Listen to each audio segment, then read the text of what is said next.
Okay, I guess this is gonna have to do. I fear. It's 8:30. We're back. We're on. Good question. We're on episode 13. And just want to put it out there, very sorry there was no episode last week. I don't know what happened. Well, I do know what happened, but there was some, let's call it technical difficulties. So we do apologise, but we're back.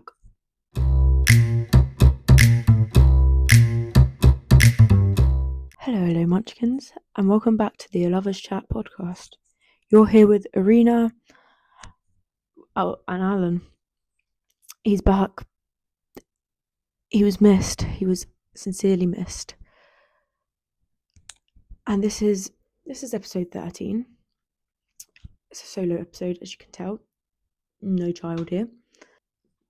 I don't know what we're going to call this, but it's going to be something along the lines of how I've managed training coming off medication that alters hormones and just health in general.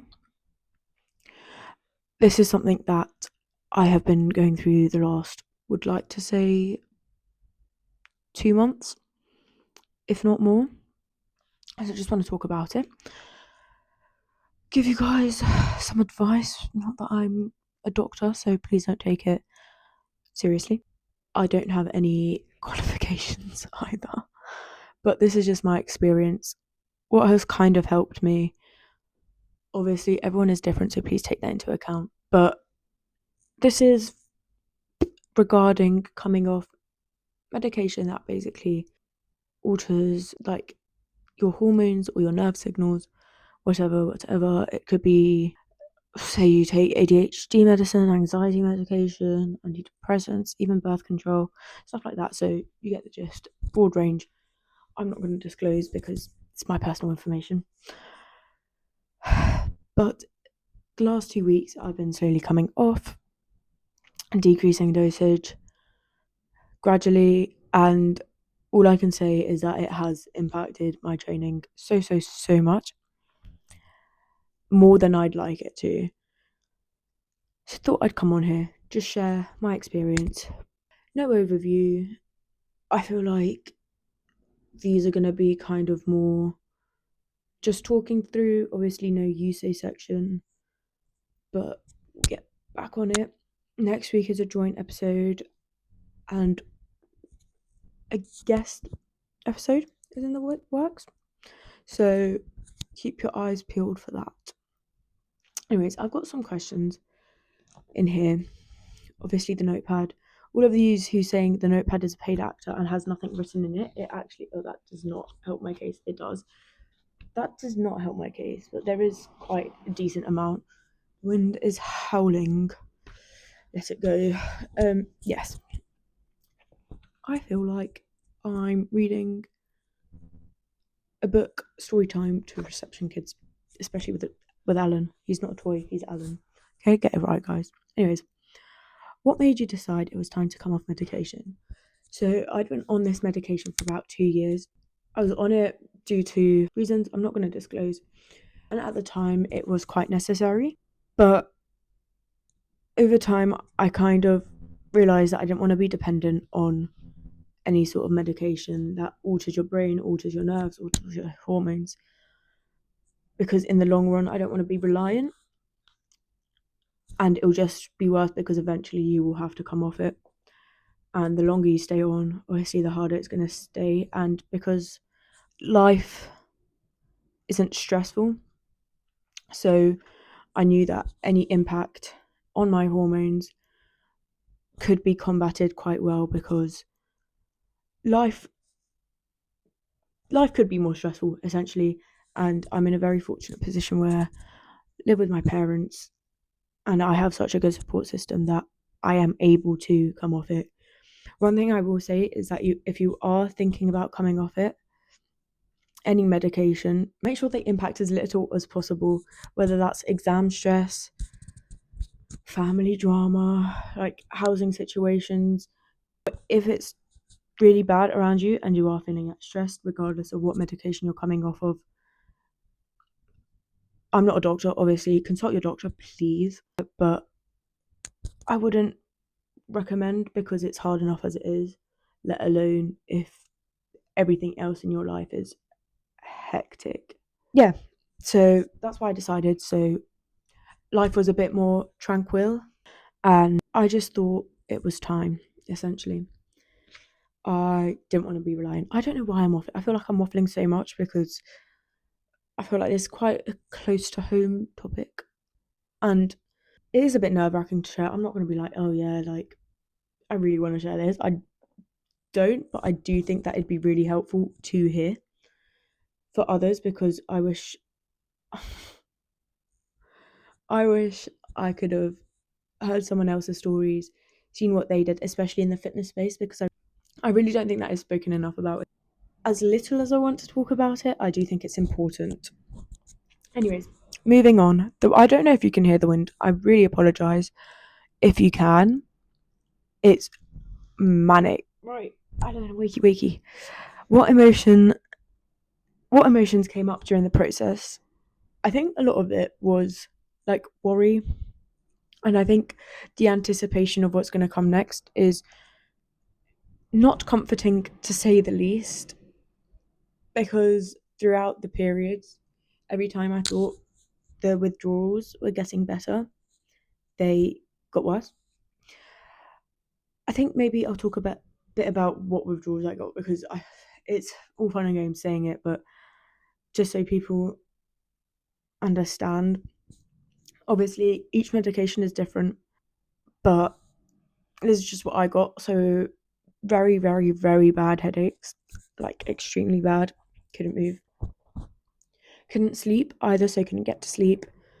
If I did, I woke up like every hour, shivering, sweating, like throughout the day as well as at night. Literal lagging, like couldn't read. I don't know the last episode. Thank goodness it was blurry, let me say that, because I think I broke down a lot of times, and that's why the child read the questions because I genuinely couldn't read what was on the paper. So that couldn't concentrate at all. Strength honestly plummeted all the way down. Couldn't lift my warm up weights. It was that bad. And then obviously, like everything put together, I couldn't actually train, which also didn't help my like energy levels. And it also just kind of like satisfaction with myself. Like I love training so much, and if I don't train a lot, and it's not come back fully.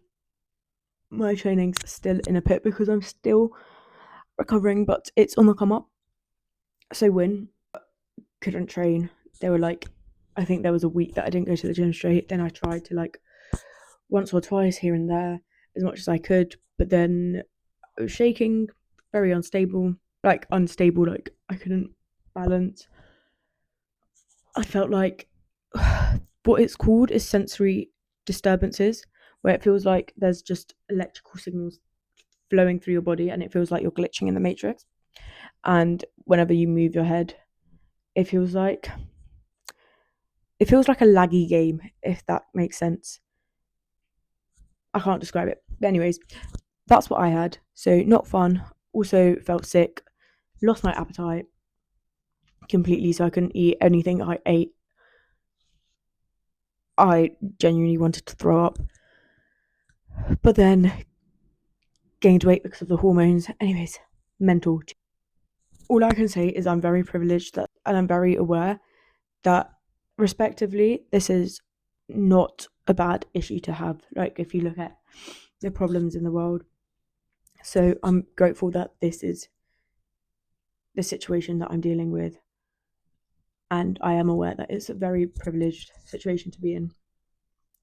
So in no means is this complaining, it's just to help those going through it understand, especially in the fitness space. Moving on, did anything surprise you about how you felt after stopping medication? Honestly, I think I'm still fully readjusting. I'm not quite there yet, I don't think. But I just think like the switch in emotions is very interesting to say the least. Can't explain it. I don't really know if that's valid, but that is something that surprised me.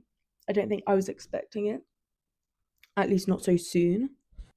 The last 2 weeks have been completely off it, and it was almost an immediate effect. Well, like after a week. Did you notice any changes in energy, motivation, stress, rest? Yes, like I mentioned, energy was at an all time low. Genuinely, if I could have spent my day in bed, I would have. I didn't want to do anything like at all. Everything felt really difficult to do, especially like going outside. Like I mentioned, training, which wasn't great. Even like recording the podcast, obviously we'd sit down and still do it and try to bring our best foot forward because that is what we want to produce for you guys.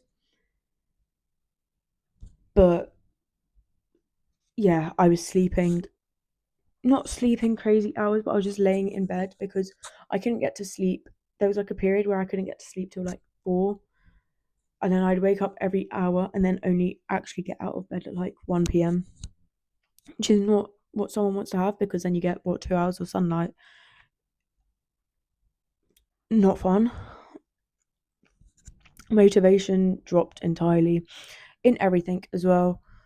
So with work, I couldn't focus and nothing made sense. Therefore, I didn't have the motivation to do it. Stress didn't really, like I said, I'm in a very good position in the fact that I'm not that stressed right now. Not stressed at all, actually. And rest, like I said, I've mentioned that. Anyways, how did you manage unpredictable days? I think just understanding that it's temporary did help. Obviously, it doesn't help in the moment and you're still feeling the emotions 100%. It doesn't change that fact, but just knowing that it's not going to be like this forever and it's only temporary and it will get better. And in the grand scheme of things, this could be like the lowest point. Hopefully, actually, let's rephrase. Hopefully, this is the lowest point I will be in. And knowing that it can only get better is what helped kind of manage through, because if you get through one day, yeah, it could be a bit worse tomorrow, the next day, but then once you've gone through this period, you're on the come up. Like, this is as bad as it gets, essentially. So I think that kind of helped me. Dog's barking, someone's at the door. I apologise if you can hear the dogs barking, very much so. What adjustments did you make to your routine to support your body? I didn't punish myself for resting and for laying down as much as I wanted to, as much as I wasn't hitting like my steps, my training goals. I could barely get to the gym.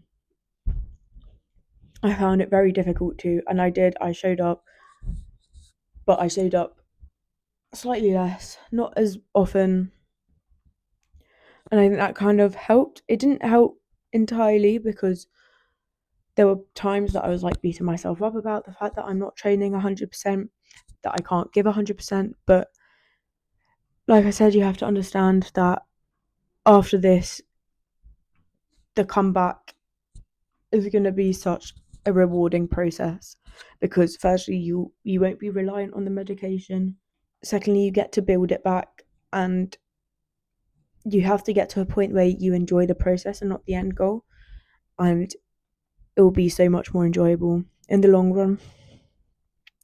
What physical changes did you notice? Like I said, emotion wise, but that's not physical. Weight gain, even though I lost all my appetite and could barely eat, which didn't help.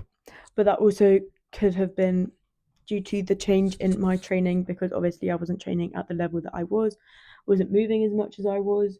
I usually average on like 20,000 steps a day and then train for like minimum 3 hours when I'm in the gym. and then cardio, whatever. So took a bit of a hit, but we move. How did it impact your confidence or sense of control? Sense of control, it definitely impacted because there were factors, for example, with sleep, it's very difficult to control. I did have to resort to taking melatonin, glycine, L-theanine, and then some other steeping pill that my mum gave me that genuinely knocks you out. If I know what it is, I'll link it down below. Knocks you out completely. Can't get up after, like, you'd get up at 2 p.m. That helped, but again, that reliance on another medication kind of, you also kind of just lose the sense of control of your body regarding the sensory disturbances that I got. Like, it's very difficult to concentrate and therefore do tasks within your day. Also, just to control your body in general, like balance wise. Confidence, yes, because everything together, it's what would have a deprecating effect on your confidence.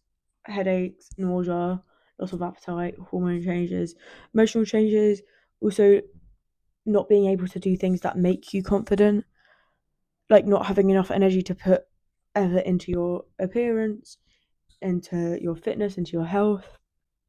Like I said, it gives you a framework to build up from. And I felt like I lost a lot of progress, and I still do feel like over the 2 months.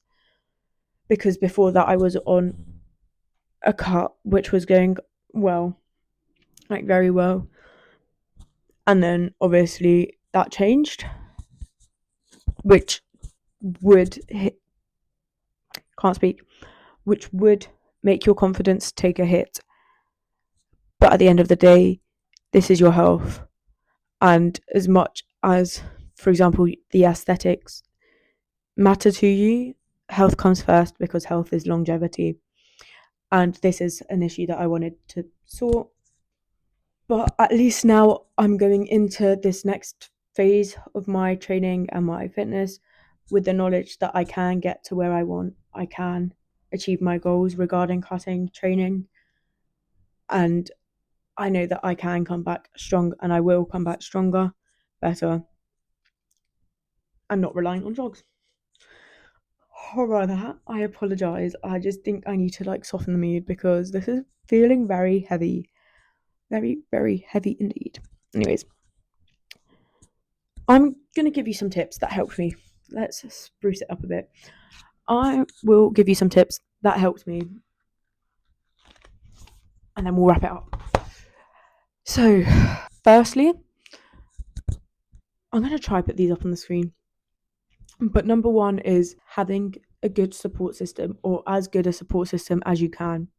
Whether that's your family around you, people you live with, your closest friends, your partner, whatever. Making sure that you have at least one person who you can talk to about this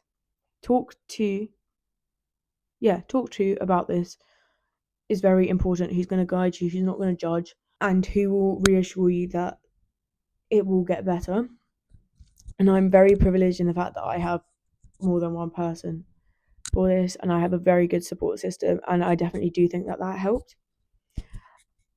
Two is researching on the side effects of the medication, because you might get paranoid that it's worse or it's not as bad, whatever paranoia you may have, if you have paranoia.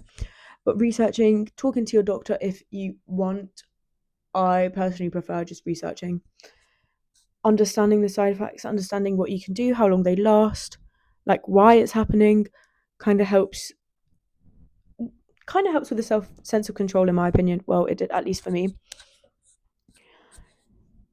Then what I did, which I stand by quite a lot, especially if you're coming off medication while you're training, or while you're not able to train as much and it's impacting your training, delete Instagram, delete TikTok, delete YouTube, delete anything where you constantly see people training and doing like incredible things.